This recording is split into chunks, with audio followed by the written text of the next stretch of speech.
লোকটি কথা বলতে পারে বলে কেন পারে না? কেন পারে না? বৃন্দাবনে উনুনে চাপিয়ে রাখা দুধ যদি মনে মনে চিন্তা করতে পারে গোবিন্দ আমায় ভোজন করবে না, আমার এই প্রাণ রেখে কি লাভ? সামান্য দুগ্ধের মনে যদি এই স্বচ্ছ ভাব থাকতে পারে, আমাদের কুণ্ডল সাক্ষী দিতে পারবে না যে এই কুণ্ডলের মধ্যে দিয়ে তোমার জ্ঞানামৃত প্রবেশ করেছে? হে গোবিন্দ, তুমি আমাদের ফিরিয়ে দিও না। না না না, ফিরে যাও। শোনো শোনো, তোমাদের প্রত্যেকের পতি আছে, তোমাদের প্রত্যেকের পতি আছে। যদি হয় সুন্দর পুরুষ ও যুবা সর্বগুণাশ্রয়, তবু পরবর্তীয় বিলাস সতী ধর্ম নয়। গোবিন্দ বলছেন, যদি হয় সুন্দর পুরুষ যুবা সর্বগুণাশ্রয়, তবু পরবর্তীয় বিলাস সতী ধর্ম নয়। প্রখরা কবি বলছে, তুমি আমাদেরকে ধর্মের বাণী শোনাচ্ছ, তোমার কাছে ধর্মের বাণী শুনবো? তোমার কাছে ধর্মের বাণীতে শুনবো না। ধর্মের বাণী শুনতে গেলে গর্গাচার্যের কাছে শুনবো। যে গর্গাচার্য পণ্ডিত তোমার নামকরণ সংস্কার করেছে, সেই গর্গাচার্যের কাছে ধর্মের বাণী শুনবো, তোমার কাছে নয়। তুমি যদি ধার্মিক হবে, আমাদের চিত্ত চুরি করো কেন? গোপী চিত্ত চুরি করো কেন? ভাঙল কুলশীল মুরলী কলানে, কিঙ্করি গণিজন কেশি ধরে আনে, অবকহে কহ ধর্মযুত বল, ধার্মিক হরে কি কুমারী নিচর। ধার্মিক কখন আমাদের মতো কুমারীকে চুরি করে? হে শ্যামসুন্দর, দেখে আমাদেরকে প্রত্যাখ্যান করো না। কি হয়েছে জানো? তোহে সবে তু জিউ তুয়া রস পানে আব তুয়া পদ ছড়ি আবো কো কাহা যাবে, এতহু কহতু ব্রজে যোগ তো মেলো, শুনি নন্দ নন্দন হরষিত ভেলো, কবি পরসাদ তোহি করত বিলাস, আনন্দে নিলকে গোবিন্দ দাস। আমাদেরকে ছেড়ে যেও না প্রভু। যে গোপীদের এই প্রশ্নে, গোপীদের উত্তরে গোবিন্দ প্রসন্ন হলেন, মানে জিতে গেলেন, পাশ করে গেলেন গোপীরা। দেখি তোমাদের একাগ্রতা কেমন। সতী তাকেই বলে। গোপীরা বলছে, গোবিন্দ বলছে তোমাদের কাছে সতী ধর্ম শোনা মানে ধর শিক্ষিত। সতী কাকে বলে জানো? পুষ্ট বিপ্রের কথা শ্রবণ করুন। এক ব্রাহ্মণ ছিলেন, পুষ্ট রোগগ্রস্ত। সে ব্রাহ্মণের ধরনী, ব্রাহ্মণের স্ত্রী পতিব্রতা রমণী ছিলেন। স্বামী চরণ ছাড়া কারো কথা চিন্তা করতেন না। একদিন তার গৃহ প্রাঙ্গণ দিয়ে প্রতিদিন একটা পতিতা হেঁটে যায়। এক পতিতা দুষ্কৃত রমণী তার দরজা দিয়ে হেঁটে যায়, আর প্রতিদিন সেই কুষ্ঠ রোগগ্রস্ত ব্রাহ্মণ তাকে দেখে, আর তাকে দেখে তার প্রতি আকৃষ্ট হয়ে যায়। একদিন অধবদনে চিন্তিত ভাবে বসে রয়েছে। পত্নী তাকে জিজ্ঞেস করছেন, স্বামী কি হয়েছে, তোমাকে চিন্তিত মনে হচ্ছে? বলে, কি বলি বলো। বলোই না কি হয়েছে, বলোই না কি হয়েছে। বলে, এই আমাদের গৃহ প্রাঙ্গণ দিয়ে এই পথে প্রতিদিন একটা পতিতা যায়, এত রূপ লাবণ্যতা, তাকে দেখে আমি তার প্রতি আকৃষ্ট হয়ে গিয়েছি। যদি আমি তার সঙ্গ করতে পারতাম, যদি আমি একবার তার সঙ্গে বার্তালাপ করতে পারতাম, তবে মনে হয় মনের প্রশান্তি হতো। প্রতিব্রতা কাকে বলে দেখুন।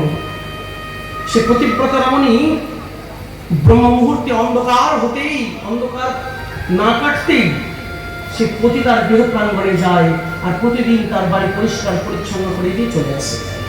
সে পতিতা যে সকালবেলায় গাত্রোত্থান করে ওঠে, তাকে বারান্দা ঘর সব পরিষ্কার। একের পর এক, দিনের পর দিন এই কর্ম করছে ব্রাহ্মণী। পতিতা মনে মনে চিন্তা করছে, আমার অবর্তমানে এতগুলি কর্মকাণ্ড কে করছে?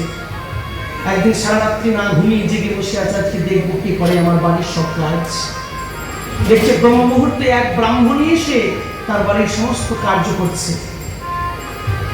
সেই পতিতা ঘর থেকে বেরিয়ে এসে ব্রাহ্মণীকে বলছে, মা কে তুমি? বলে, আমি অদূরে এক ব্রাহ্মণের ঘরণী, ব্রাহ্মণী। তো তুমি আমার কাছে প্রতিদিন আমার অলক্ষ্যে সমস্ত কর্মকাণ্ড করে দিয়ে যাও কেন? কি করে বলি বলো? আমার স্বামী তোমার প্রতি আকৃষ্ট হয়েছে, আমার স্বামী তোমার প্রতি আকৃষ্ট হয়েছে, তোমার সঙ্গে দুটো বার্তালাপ করতে চাই, তোমার সঙ্গে কথা বলতে চাই, তোমার সঙ্গ করতে চাই। তুমি কি যাবে? ঠিক আছে, তোমার স্বামীকে আজকে আমার কাছে নিয়ে এসো, তোমার স্বামীকে আজকে আমার কাছে নিয়ে এসো। সে পতিব্রতা রমণী গৃহে ফিরে গেলেন। কুষ্ঠ রোগগ্রস্ত ব্রাহ্মণ তো আসতে পারে না, ঝুড়ির মধ্যে তুলো বিছিয়ে বিছানা তৈরি করে কুষ্ঠ ব্রাহ্মণকে তুলেছে, তার পতিব্রতা রমণী তাকে মাথায় করে নিয়ে যাচ্ছে সেই পতিতা রমণীর বাড়ি। পতিব্রতা কাকে বলে মা দেখুন। যেতে যেতে রাস্তার মধ্যে শুলের উপর চড়ে বসে আছে মান্ডব ঋষি। অন্ধকারে বুঝতে না পেরে মান্ডব ঋষির শুলের মধ্যে আঘাত লাগতে মান্ডব ঋষি সাপ করে দিলেন, কে আছিস? এত বড় স্পর্ধা, আমাকে আঘাত প্রাপ্ত করিস, যা, সূর্যোদয় হতে না হতে তোর মৃত্যু হবে। ঝুড়িতে নামিয়ে মান্ডব ঋষির চরণে পড়ে কাঁদতে শুরু করলেন পতিব্রতা রমণী। হে ঋষিবর, হে সাধু, আপনি এই কি অভিশাপ করলেন? আমার ত্রিকুলে কেউ নেই, এই স্বামী ছাড়া আমার আর কেউ নেই। এর প্রভাত হলে, মৃত্যু হলে আমার কে থাকবে? আমার অবলম্বন কে থাকবে? আমি তো বিধবা হব, তো আমার কি হবে? আপনি কেমন অভিশাপ করলেন? সূর্যোদয় হতে আমার মৃত্যু হবে, আমার স্বামীর মৃত্যু হবে। আমিও যদি পতিব্রতা হয়, আমি যদি স্বামীর চরণ ছাড়া দ্বিতীয় কারো চরণ চিন্তা না করে থাকি, আমিও বললাম সূর্যোদয় হবে না, সূর্যোদয় হবে না। পতিব্রতা রমণীর কথা, সূর্য আর উদিত হয় না। ব্রহ্মা বলেছে, কি ব্যাপার, অন্ধকার ঘুরছে না? ইন্দ্রের কাছে ইন্দ্র গেল, বরুণের কাছে কি ব্যাপার, শিবের কাছে শিব বলল, আমি জানি না। প্রত্যেকে মিলে ভগবান শিবের কাছে শরণাপন্ন, আর ভগবান শিবের নিকটে গিয়ে বলছে, প্রভু, অন্ধকার তো আলোক কিরণ দ্বারা উদ্ভাসিত হচ্ছে না, কি হয়েছে? বলে, হবে না, অন্ধকার থাকবে, কোনদিন সূর্য উঠবে না। আর এক পতিব্রতা মায়ের কথা, সে বলেছে, আমি স্বামীর চরণ ছাড়া দ্বিতীয় যদি কারো চরণ চিন্তা না করে থাকি, তবে সূর্য উদিত হবে না। সে পতিব্রতা মায়ের মুখের সত্যতা রাখার জন্য সূর্য উদিতই হবে। প্রভু, সূর্য উদিত না হলে মানুষ কর্মে উদ্দীপনা পাবে কেমন করে? সূর্য তো সমস্ত প্রাণের উৎস। তখন ব্রহ্মা, বিষ্ণু, মহেশ্বর তিনজন ব্রাহ্মণের বেশ ধারণ করে সে মায়ের কাছে, মা, তুমি পথের মধ্যে বসে বসে কাঁদছো কেন? কে তোমরা? আমরা ব্রাহ্মণ। বলো কি হয়েছে? বলে, আমি অভিশাপ পেয়েছি মান্ডব ঋষির, প্রভাত হতে আমার স্বামীর মৃত্যু হবে, কিন্তু আমার স্বামী ছাড়া আমার কেউ নেই। তা আমি অভিশাপ দিয়েছি, আমি যদি পতিব্রতা হয়, সূর্য উঠবে। মা, সূর্য সমস্ত প্রাণের উৎস, সূর্য না উঠলে কর্মকাণ্ড হবে কেমন করে? তুমি অভিশাপ করলে না? বলে, না, আমার স্বামীর মৃত্যু হলে আমি তাকে নিয়ে থাকবো। আমরা কথা দিচ্ছি, মা, আমরা কথা দিচ্ছি তোমাকে, সূর্যকে তুমি অভিশাপ থেকে বঞ্চিত করো, মুক্তি করো, সূর্য উদিত হোক, যদিও তোমার প্রাণের স্বামীর মৃত্যু ঘটে, আমরা তোমার স্বামীকে ফিরিয়ে দেবো। যদি না পারো, যদি না পারি, তবে তুমি তো পতিব্রতা, যার অভিশাপে সূর্য পর্যন্ত উদিত না হয়, সে অভিশাপটা না হয় আমাদেরকে দিও। তখন সেই মা ব্রাহ্মণী পতিব্রতা রমণী বললেন, ঠিক আছে, আমি সূর্যকে মুক্ত করলাম, সূর্য উদিত হোক। আর যেই বলছে সূর্য উদিত হোক, সূর্য একদম মধ্য গগনে, প্রভাত হয় মধ্য গগনে। আর যেই সূর্য উদিত হয়েছে, ব্রাহ্মণের মৃত্যু হয়েছে। আর সঙ্গে সঙ্গে তিনজন ব্রাহ্মণ, ব্রহ্মা, বিষ্ণু, মহেশ্বর প্রকটিত হয়ে কুমণ্ডল থেকে ব্রহ্মার জল নিয়ে মন্ত্রপুত করে দিয়ে দিলেন। আর সেই ব্রাহ্মণ পুষ্ট ব্রাহ্মণ হয়ে গেল, কন্দর্পের মতো সুন্দর। নিজের স্ত্রীর চরণে পড়ে কাঁদতে লাগলেন। আমি কুষ্ঠ রোগগ্রস্ত ছিলাম, তবুও ওই পতিতার প্রতি আকৃষ্ট হয়েছি। আমি এত সুন্দর কেন হলাম? আমি এত সুন্দর হয়ে এবার তো আমি আর অনেকের প্রতি আকৃষ্ট হব, আর আমার প্রতি অনেক আকৃষ্ট হবে। ব্রহ্মা, বিষ্ণু, মহেশ্বর বললেন, আর কোনোদিন তুমি স্খলিত হবে না। আমরা আশীর্বাদ করলাম, আর কোনোদিন তুমি স্খলিত হবে না। তুমি পতিব্রতা রমণীকে বাম পার্শ্বে নিয়ে বামাঙ্গিনী ভাবে নিয়ে চলবে। তুমি দিব্য সংসারের মধ্যে কোনোদিন আর কারো প্রতি আকৃষ্ট হবে। দেখুন, কুষ্ঠ বিপ্রের রমণী নিজের পাতিব্রত ধর্মের দ্বারা নিজের স্বামীকে পর্যন্ত রক্ষা করলেন। মায়েরা যদি চান না, সব পরিবর্তন সম্ভব। তার জন্য রাসলীলা কোনো জাগতিক নৃত্য নয়, জাগতিক কামক্রীড়া নয়, এক দিব্য প্রাকৃত গোবিন্দের সর্বলীলা মুকুট চূড়মণি, সর্বলীলা চক্রবর্তী লীলা রাসলীলা। গোপীরা উত্তীর্ণ হলেন, আর গোপীদেরকে গোবিন্দ অঙ্গীকার করলেন, আর গোবিন্দের সঙ্গে গোপীদের নৃত্য শুরু হয়েছে। গোপীরা নৃত্য করছে গোবিন্দকে সঙ্গে নিয়ে। আংশিক রাসকৃষ্ণ, আংশিক।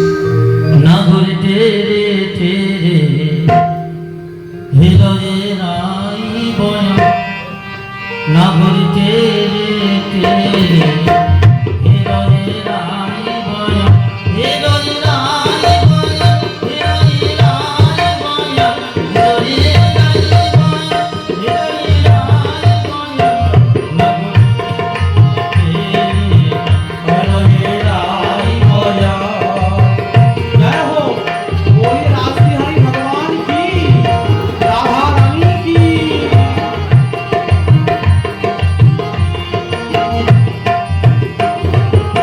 জগমানাশ্রয় করিয়া নটব, জগমানাশ্রয় করিয়া নটব, দুই দুই গোপীর মাঝে একে নাগর, দুই দুই গোপীর মাঝে একে নাগর, নাগর টেরে টেরে হৃদয়ে রাই বয়া, নাগর টেরে টেরে হৃদয়ে রাই বয়া।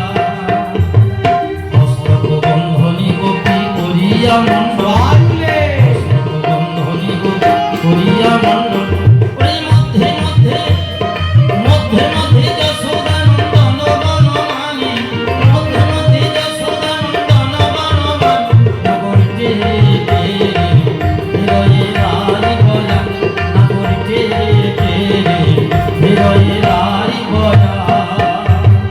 কোন গোপী নাচে গায়ে কেহ ধরে তাল, কোন গোপী নাচে গায়ে কেহ ধরে তাল, মধ্যে মধ্যে নৃত্য করে নাটুয়া গোপাল, মধ্যে মধ্যে নৃত্য করে নাটুয়া গোপাল, নাগর টেরে টেরে হৃদয়ে রাই বয়া, নাগর টেরে টেরে হৃদয়ে রাই বয়া। গোপিকার সঙ্গে রঙ্গে রসিক মুরারি,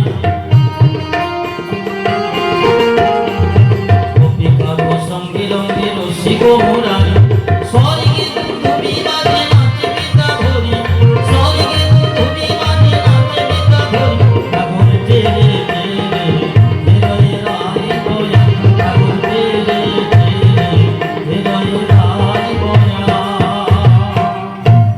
সমস্ত গোপাঙ্গনা ব্রজকুমারিকাগণের মনোবাসনা পূর্ণ করার নিমিত্তে যতক কৃষ্ণ ততক্ষণ নৃত্য করছে। নৃত্য করতে করতে ব্রজকুমারিকাগণের চিত্তের মধ্যে জাগ্রত হলো সৌভাগ্যজনিত গর্ব। মন দিয়ে শোনান।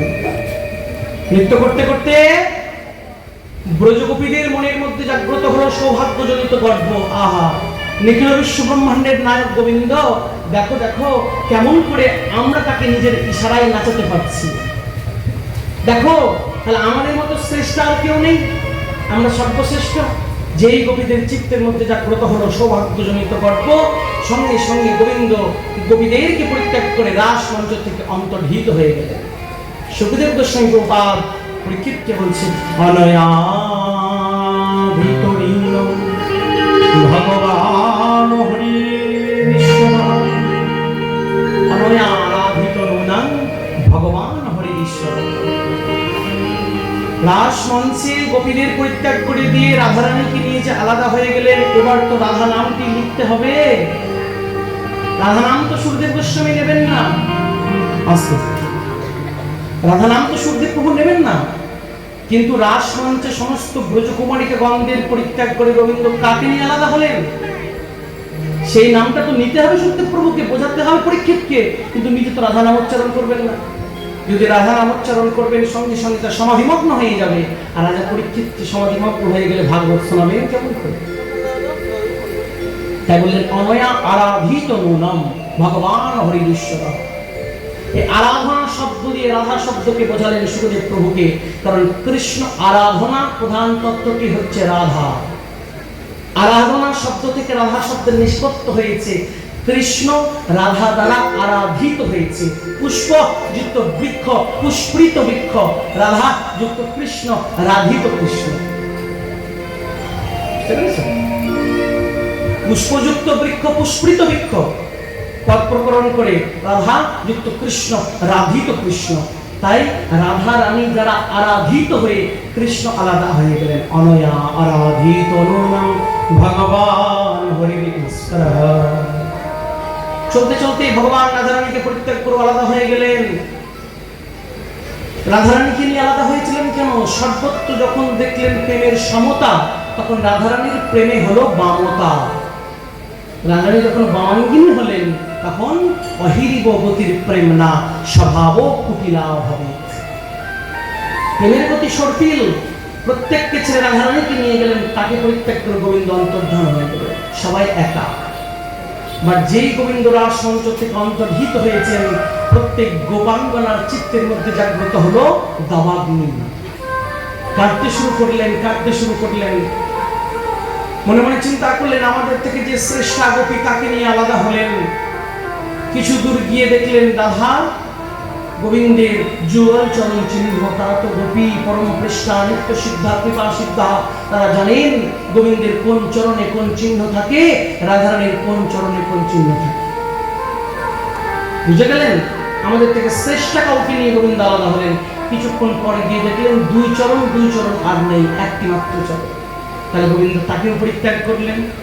প্রত্যেকে কাঁদতে কাঁদতে উপনীত হলেন যমুনার তটে।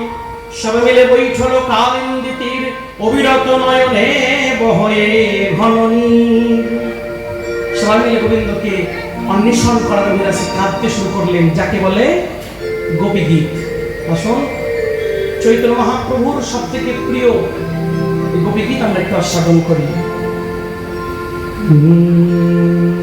জয়তি তে ধিকং জন্মনা ভোজ শ্রয়ত ইন্দ্রিরা স্বসদপ্রহি। জয়তি তে ধিকং জন্মনা ভোজ শ্রয়ত ইন্দ্রিরা স্বসদপ্রহি। দ্বৈত দৃশ্যতা দৃক্ষুতা বৈভিতা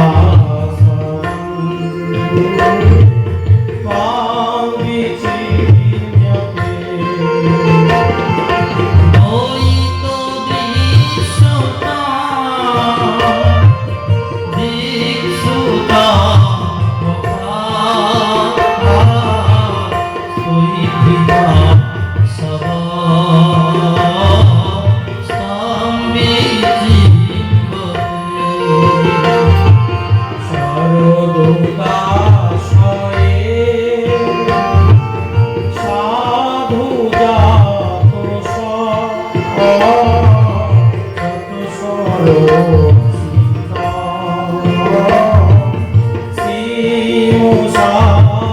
শ্রীমুষাদৃশা।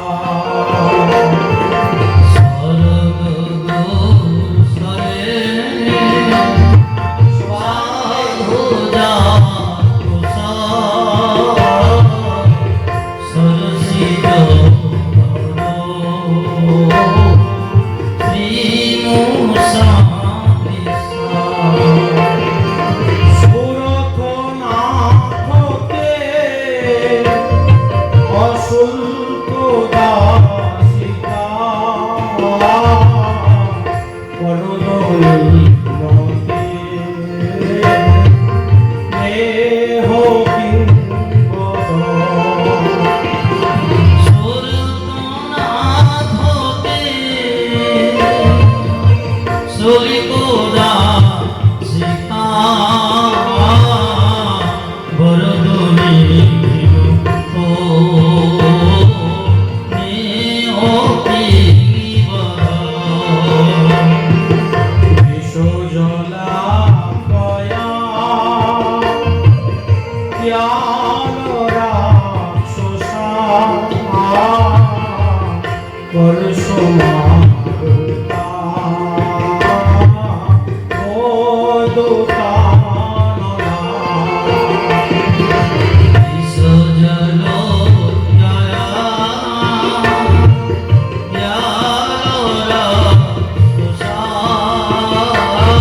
Bari so maar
জীবন কবিভীত করিম সাপ শ্রাবণ মঙ্গল শ্রীমদাততং ভুবি গিরন্তিতে ভূরিরাজনা শ্রবণ মঙ্গল শ্রীমদাতত ভুবি গৃহন্তি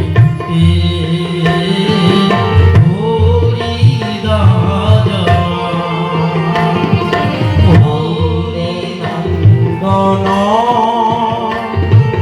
যশোদা জীবন হে দামোদর হে শ্রীমাধব